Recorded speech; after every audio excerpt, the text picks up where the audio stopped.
kembali lagi bersama kami di Potsa Podcast Mahasa. Bersama aku Rinda.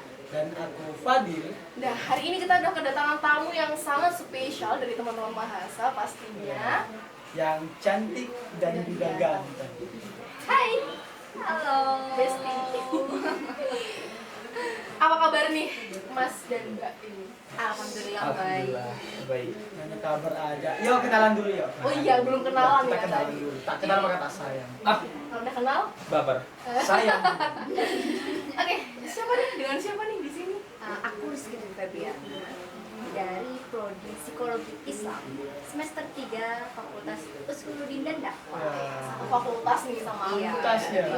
Iya.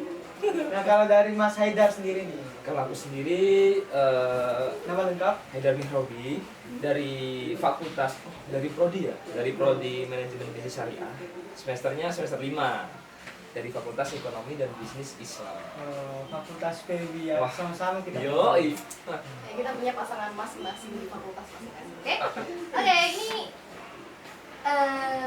dari Mbak Rizky ini rotasi berapa sih kalau boleh tahu di bahasa ini? Kalau dari aku sendiri rotasi 9. Masih muda. Iya, rotasi yang baru awal-awal. Baru mau punya adik. Iya. Pertengahan gitu Oke. ya. Kalau Mas Rida nih, rotasi Kalau dari berapa? aku naik satu tingkat di rotasi 8. Fakultas 8. Pantesan kayak ada perbedaan umur yang Iya, ada kesenjangan Kesenjangan. umur gitu ya. Tapi nggak apa-apa, oke. Hari ini kita akan ngobrol-ngobrol santai aja di podcast hari ini karena hari ini kebetulan kita libur dari latihan ya. Nah, jadi kita mau ngobrol-ngobrol santai aja. Nah, ini dari Mbak Rizky sendiri itu apakah selain marching band bahasa ini ikut UKM lain di kampus ini atau enggak? Kalau dari aku sendiri ya, sebenarnya dari awal tuh pengen banget ikut sentra atau seni tari. Seni tari. Ya kan, di sini ada. Terus ketika aku lihat profil banyak UKM, malah aku kepincutnya nih sama marching band. Berarti terima kasih banget buat media yang telah membuat video profil ya. Yoi. Yang sangat luar biasa. Banget. Apalagi kan kayak dari first impressionnya aku nonton di profile marching band ini gitu kayak keren banget gitu. Terus banyak orang pasti seru gitu aku mikirnya. Dan itu cukup ya. Cukup banget. Cukup menguras waktu. Oke. Kalau dari Mas Haidar nih, apakah mengikuti UKM lain atau gimana? Kalau dari aku sendiri sih FYI. Ya. Ini sebenarnya dulu pengen daftar di 3 UKM. banyak banget nih 3 UKM langsung. Maklum biasanya kan maba Oh, itu iya. maruk-maruknya. Nah, yang pertama tuh dari marching band nih. Nah, Iya. terus udah lihat keseluruhan profilnya itu apa aja, terus dipikir-pikir kayaknya kalau di Sira tuh gitu aja gitu. Terus dari Mapala Spekta kayaknya sibuk banget. Terus makanya lebih ke marching band nih. Soalnya dari kemarin waktu di SMA nih pernah ikut nih. Makanya tuh di sini sekalian juga. Jadi yang membulatkan tekad karena pengalaman yang Nah, kemarin. sama dilihat dia juga kayaknya seru banget gitu. Seru. Oke. Ini kan di Mahasa itu kan nggak cuma latihan dan skill yang Iya. di-upgrade. Cuma Nanti jenuh kalau ada di sini juga ada yang namanya kepengurusan dalam organisasi. Dari Mbak Rizky ini ikut ya kan, ikut kepengurusan dan itu di bidang apa? Kalau dari aku sendiri itu dari bidang non teknis itu ada divisi humas. Kalau Mas Haidar nih Kalau dari aku sendiri, ini kan non teknis nih. Ya? Kalau aku tuh nolnya dihapus, jadinya teknis. Nah, Oh ya. teknis divisinya diklat, pendidikan dan latihan. Kalau boleh tahu nih, kan ada non teknis dan teknis gitu. Kalau dari non teknis dan segi humas itu ngapain aja sih di pengurusan itu, tugasnya apa dan seperti apa? Kalau dari humas sendiri itu sebagai salah satu penghubung antara satu UKM dengan UKM lain. Jadi kalau misal ada kegiatan nih dari marching band kita, kayak contohnya pentas anak baru dari maba-maba yang baru aja ikut ke dan bergabung di marching band ini. Nah itu bakal ada surat pemberitahuan. Nah sebagai humas nih kita jadi kayak pengantar gitu, kayak memberikan surat ini ke ke UKM lain gitu sebagai tanda bahwa ini nih kita mau ngadain kegiatan ini. Jadi kayak narah hubung ya. Iya bener banget. Kalau untuk unit luar itu kayak gimana? Nah kalau dari unit luar sendiri itu juga kayak kita semisal ada peminjaman alat dari unit luar, semisal kayak NBUMS, UMS. Nah itu tuh humas juga menjadi salah satu narahubungnya. Jadi ketika mereka mau pinjam alat kita, itu bakal humas dulu yang ngasih tahu. Yang ngasih tahu ke pengurus gitu. Oh ini nih ada unit ini ya mau pinjam alat. Tentu saja ya, ada nomor kontak person di IG Mas saya. Ternyata itu nomor humas. Iya benar banget. Jadi pertama kali yang dihubungin adalah kita ya. Oke. Nah untuk dari teknis, tadi kan non teknis, sekarang teknis. Nah di teknis itu Mas Haidar kan jadi diklat. Itu tugasnya apa aja sih? Kalau di klub ini kan di Mersimen kan ada latihan nih. Latihan. Diklat kan pendidikan dan latihan. Itu jadi kayak diklat tuh yang ngelatih di depan. Dari Marsimen kan ada 4 section nih, dari battery, pitch instrument, brass sama color guard nih. Selain itu juga kayak yang bikin jago latihan, tanggal-tanggalnya, jam-jamnya, terus timeline-nya buat mereka tuh apa aja. Jadi kalau misalkan dibilang teknis tuh diklat tuh kayak kesehariannya MB kan latihan nih. Di situ kita terusin. Jadi yang ngatur latihan segala macam itu dari diklat, Nah. atur silabus, gimana latihannya gitu. Ya. Sangat sibuk ya teman-teman. Oke, ngomong-ngomong soal latihan dan latihan gitu ya. Untuk Mbak Rizky sendiri tuh section apa sih sebenarnya? Aku sendiri dari section color guard. Yang bendera gitu. Bener banget. Yang paling cantik di depan. Iya, selalu tampil di depan. Pakai make up. Harus melehoi gitu kan. Harus slay setiap saat gitu. Kita juga harus kalau semisal ada kostum nih, kita harus yang paling ngejreng sih. Genjreng. Iya, visual kan sebagai visual juga kan. Yang menyampaikan musik ke halayak ramai. Iya, bener banget. Jadi semisal kayak ada pentas atau gimana pun, itu tuh kayak kita yang menceritakan ini loh kejadiannya kayak gini, ceritanya kayak gini, alurnya kayak gini. Wow. Kalau Mas Haidar, Kalau aku sendiri dari ini kan ada battery, pitch, CG sama brass nih. Nah, CG nanti tadi udah dari Rizky. Nah, kalau saya sendiri dari section battery nih. battery. Battery percussion. Nah, battery percussion ini kayak yang kalau misalkan dilihat tuh kayak yang pukul-pukul tuh, yang misalkan Yang dilihat paling orang, kuat, nah, angkat barat. ya bisa dibilang gitu. Nah itu yang bermain kalau kan yang main koreo atau visual nih. Kalau di battery mainnya ritmis, jadi ritmenya pengatur tempo juga nih. Masih kayak gitu. Nah ngomong-ngomong nih, setelah latihan organisasi, nah kami ini mau tahu nih, apakah Mas dan Mbak ini memiliki pengalaman sebelumnya gitu loh, atau sekarang itu di dunia marching band? Mungkin pertama dari Mas Haidar nih. Oke, dari aku sendiri mungkin dari skala yang paling kecil ya, dari SD. TK nggak kehitung lah. Ya, nggak usah. Jadi itu nggak usah. Itu udah SD sih sebenarnya pengen ya, tapi nggak ada. Sayangnya di situ SD. Terus SMP itu ceritanya SMP SMA kan mondok nih. Nah, itu SMP itu jadi yang akamsi sana itu menguasai marching bandnya. Jadi bukan marching band sih, lebih ke drum band. Nah, jadi dari manajemen guru-gurunya itu lebih ke prioritasin di akamsinya. Jadi kayak yang anak-anak pondok tuh tersisihkan gitu, bukannya kayak gimana ya, tapi emang sedih banget kalau dilihat. Nah, jadinya nggak ikut di SMP tuh. Terus di SMA-nya, di MA-nya tuh ikut. Alhamdulillahnya ada nih, terus ikut. Itu drum corps Malisa namanya. Madrasah Aliyah Asla. Tahun berapa itu kalau boleh tahu? Tahun 2017. Itu awal banget ikut marching. Dari kelas 1 SMA. Tapi buat niatan tuh dari SD sebenarnya. Jiwa Gitu. marchingnya itu udah dari kecil. Cuma belum ada fasilitasnya Nah. aja. Itu sih sayang banget. Dan sekarang ikut di Mas. Kalau Rizky sendiri mungkin experience-nya terkait dunia MB.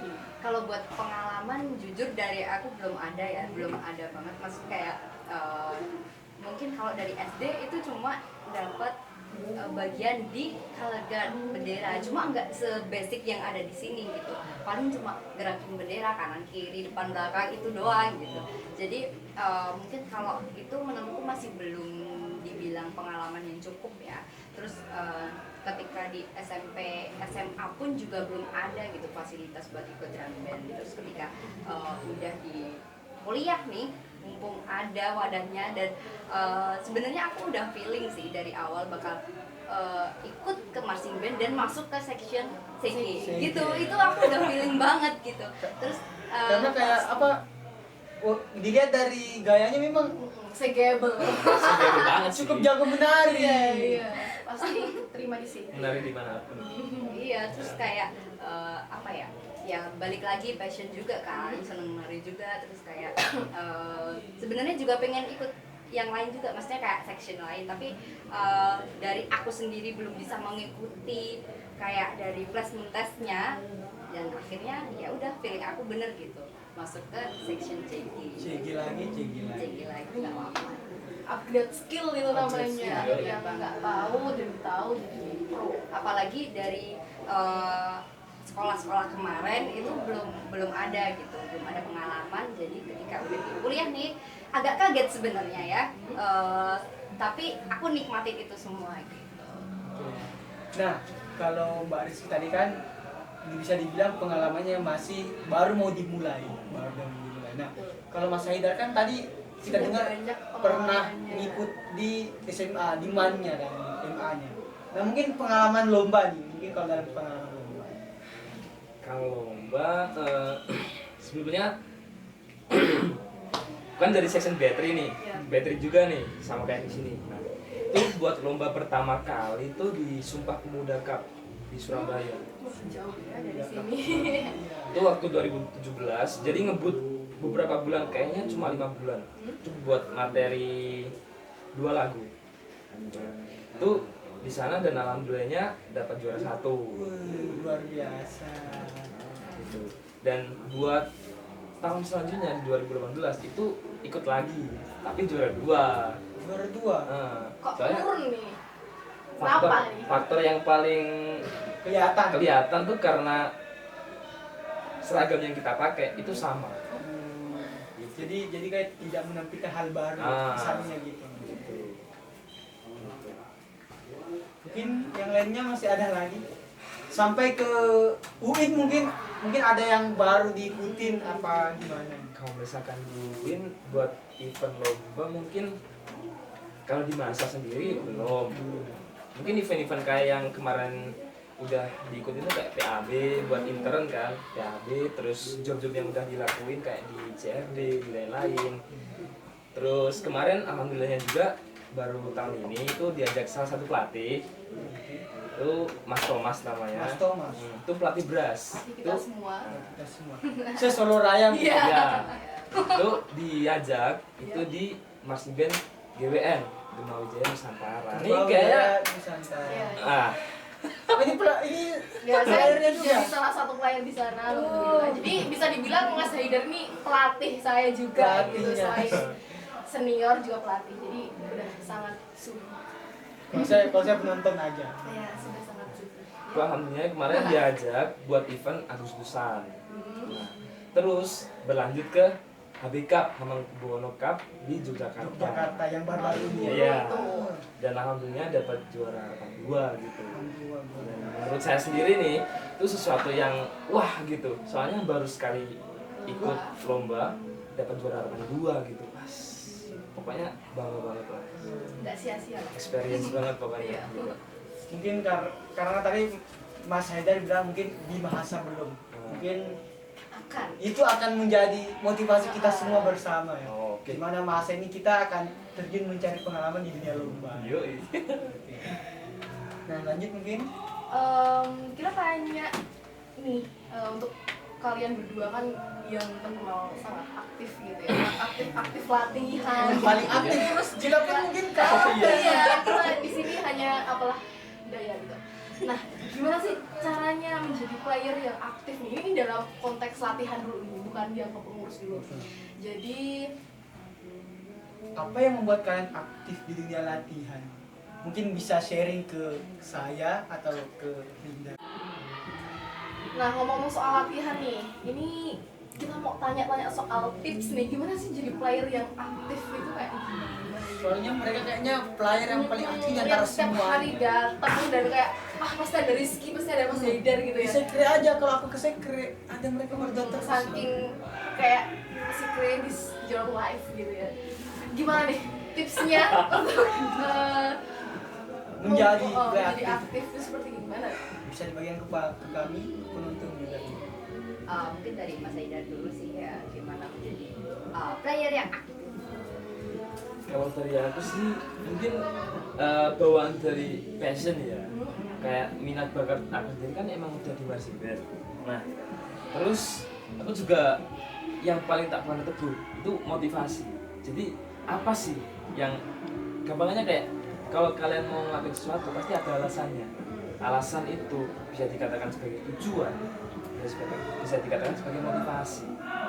Motivasi aku biar maksudnya kayak kelihatan aktif datang ke sini tuh ya emang motivasi aku ada tanggung jawab kayak ya yang tadi dibahas diklat.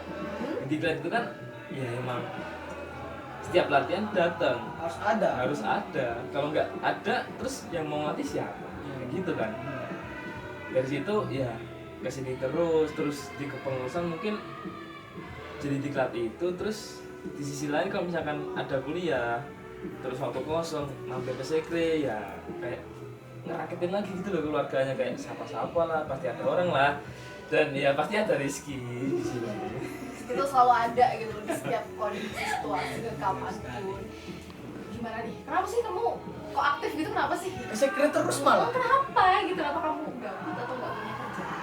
Kalau dari aku sendiri sih sebenarnya aku sendiri sih kayak apa ya, mungkin ini aku udah nganggap ini jadi rumah kedua aku kali ya sih. Kayak di sini mungkin aku jadi lebih tenang gitu loh. Mungkin kalau di rumah banyak struggle-nya kayak apa ya, ada lah pokoknya di rumah juga. Terus kayak tempat yang paling tenang di kampus saat ini menurut aku sih Chris sendiri sih. Jadi kayak mungkin jadi bisa quality time dengan diri aku sendiri khususnya. Terus balik lagi itu ini udah aku anggap jadi rumah aku sendiri, rumah kedua aku setelah rumah aku yang sesungguhnya gitu. Terus Jangan nangis. enggak dong. Tisu. Enggak, terus kayak apa ya, kalau menurut aku sehari atau 2 hari nggak kesini tuh kayak ada yang kurang gitu. Dia Karena udah melekat saking Jadi, melekat. kayak apa? Dia ini kayak emang dia harus kesini gitu loh. Terbawa baginya secara pendoktrin harus kesini gitu ya. Mungkin juga Tapi kalau mungkin tidur nggak pernah mimpi ini tidur di sekre kan? Enggak dong. Masih aman. enggak, masih aman. Kayak mungkin di sini aku merasa lebih nyaman, lebih tenang gitu. Terus di sisi lain aku juga bisa ketemu sama mas mbak yang lain gitu, sama teman-teman juga gitu. Kayak di sini ngerasa nggak sendiri juga gitu sih. Nah, kalau dari Mas Haidar kan tadi kan dia kan dari sisi tanggung jawab. Dulu pertama tanggung jawab. Nah, emang pelatih itu harus emang. Kalau nggak ada dia terus yang lain gimana? Aku gimana sebagai player battery gitu loh. Nggak tahu caranya, nggak tahu harus tanya siapa kalau nggak ada teknisnya ya. Seperti itu. Kalau dari sisi lain juga motivasi. Nah, kalau dari Mbak Rizky tadi kan karena mungkin dia udah nyaman di sini karena semuanya tuh tergantung kenyamanan gitu loh. Kenyamanan. Oke, kalau untuk dari sisi aktif kan tadi berdua ini sudah tidak diragukan lagi dari sisi aktif. Nah, pastikan ini dialami semua mahasiswa dong. Kayak kita kan ada kuliah yang tentunya harus. Itu tuntutan orang tua dan keluarga itu kuliah. Dan mungkin ada kesenangan yang lain, mungkin mau healing atau gimana gitu sama bestie-bestie yang lain. Tentunya semuanya kan punya teman di luar MB Mahasa. Nah gini, pastikan akan ada saatnya kita itu nggak bisa manage waktu atau semua hal itu jadi padat gitu loh. Itu konsekuensinya kan untuk ikut organisasi. Nah, dari kalian berdua nih, gimana sih cara kalian tuh membagi waktu?